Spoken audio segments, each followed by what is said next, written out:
Yeah. Hello, Good. everyone. I'm Renato De Castro, Global Ambassador for TM Forum Smart City Agenda. And today I'm in Madrid. And as I said in my last video, I'll be traveling around the world and well, trying to bring to you what is new in smart cities. And I'm in a very interesting event here in Madrid called ICAM.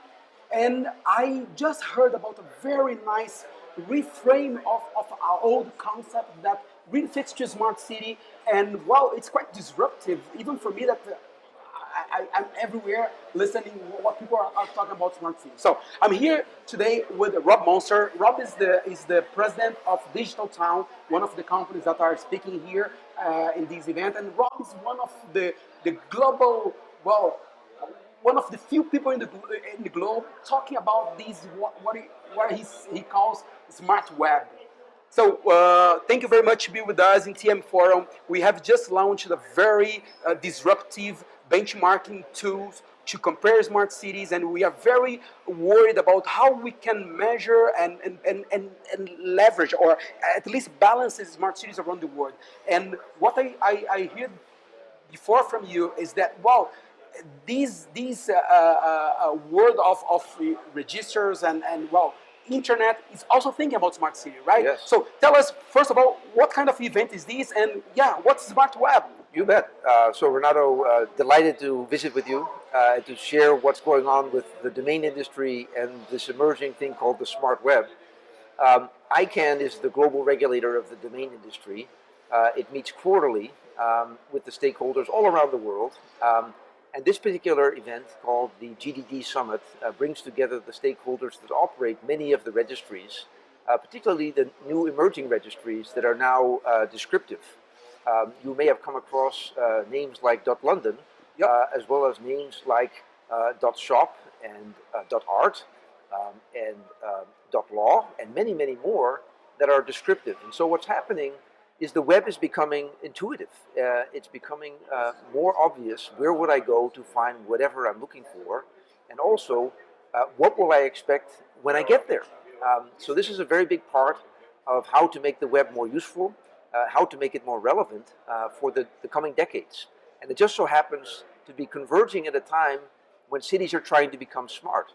And so the exciting opportunity that we have in the domain industry is to come together with the smart city architects and envision this notion of what we call a smart web. A smart web being a web that is intuitive, it's personalized and secure, made possible through an intuitive network of descriptive domain extensions that are also able to make use of a single sign-on framework for portable identity and portable reputation. So the net result is a web that's intuitive, personalized, and secure. You're telling me that web was seen till now much more as a tool, and with this new concept, web is becoming now a driver to smart city, right? I mean, it's really something that it's active. It's not just one more tool that we can use for smart cities, right? Absolutely. I think that the big concept that is unfolding for smart city innovators, both on the commercial side and on the public side, is this notion of an interoperable framework of smart cities connected through a smart web, made possible through a smart wallet, that is now solving one of the critical issues, which is how are we going to get the consumer to engage with all of this smart city innovation that we're investing in at the municipal level, right? So the municipal approach has been a siloed approach that is city by city. Now, what happens for the visitor from out of city or out of country who is now coming to your city for the first time, trying to take full benefit of all of these wonderful innovations, and they're completely confused and bewildered? The web should become interoperable, but cities should become interoperable as well. We have already, well, very known global solutions for this, but what you're saying is that we need to go local, right? I mean, if I want to go to a place and stay in a hotel or in someone's house, sharing economy is really popping up now. But why not searching inside the city and not in a global platform, right? Yeah, no, it's a great question, and there are certain use cases that we all have: retail services, dining, lodging, that are highly local. And so for that, there is this notion of a dot city, like dot London, dot Berlin, dot Amsterdam, dot Miami, but also the dot city extension. So the cities that don't have their own unique extension that is branded in the identity of the city they can use the .city. So Nashville.city, San Diego.city, and so forth and so on. So when you're searching local, you're interested in things that are immediately available within the general proximity of the city that you are visiting or where you reside. However, when it comes to actions like, for example, shopping or art or legal services, you're not necessarily limited to a specific city as to what it is that you're necessarily searching for. You're willing to contemplate maybe national providers or even international providers. And if you're a retailer and you're using, for example, a .co.uk or a .com or a .de, you're implicitly saying to the world, I don't want to sell to you because I'm a German and you don't want to buy from me because I have a .de. Now, many retailers are responding to this by going and getting all the different extensions from all the different parts of the world, but that in turn creates added complexity, added cost, and it reduces your search engine rank because you're not getting as much visitors going to one particular site and staying there. The content management systems of today, the online commerce solutions of today are fully capable of being multi-language, multi-currency. So using a .shop for retail, using a .law for legal services, using a .art for selling art. It's a very, very significant shift, but it's happening at the perfect time, and the smart city innovators are in a position to bring this change. And it's really rude, right? I was listening to you and I was thinking, and well, you're telling me that we already have something going on, and the Smart London, right, will be launched now during the London Tech Week. So, so this is a real case Yes. of what can be done worldwide, right? Yes. So what is Smart London? Yes. And yeah, people that now, well, that are coming to join us, I will be one of the speakers there during the several events during the London Tech Week. Well, what they can find already there next month in London. Yeah, it's a super exciting initiative.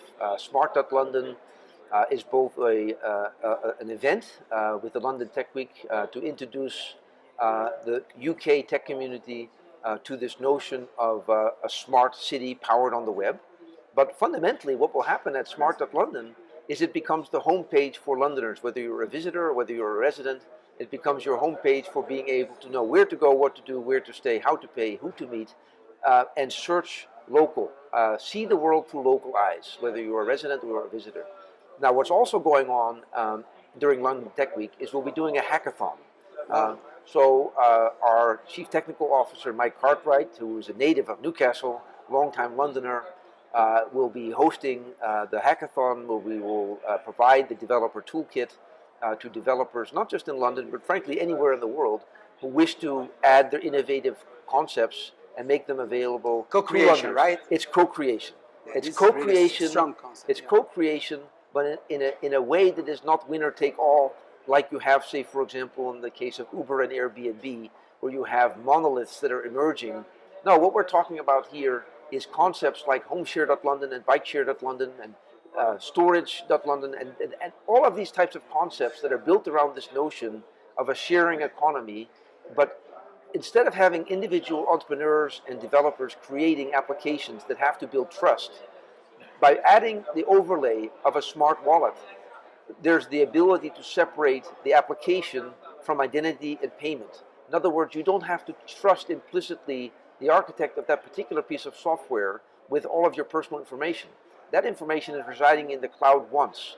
It's single sign-on across all of the applications that are part of this smart web.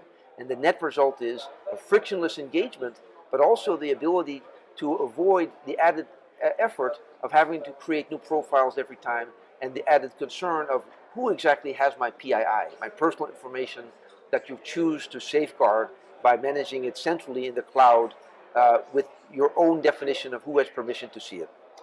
That's fantastic. In just 5 minutes, we got to address sharing economy, creative economy, circular economy, co-creation, and open data and open platform. That's really, for me, really sounds like smart city. I've been discussing with my audience already a long time. Smart city it's a change in mindset.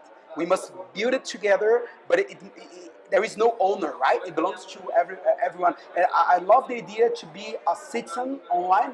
So if I want to have Renato De Castro.London, I can have it, right? You can have it. Great.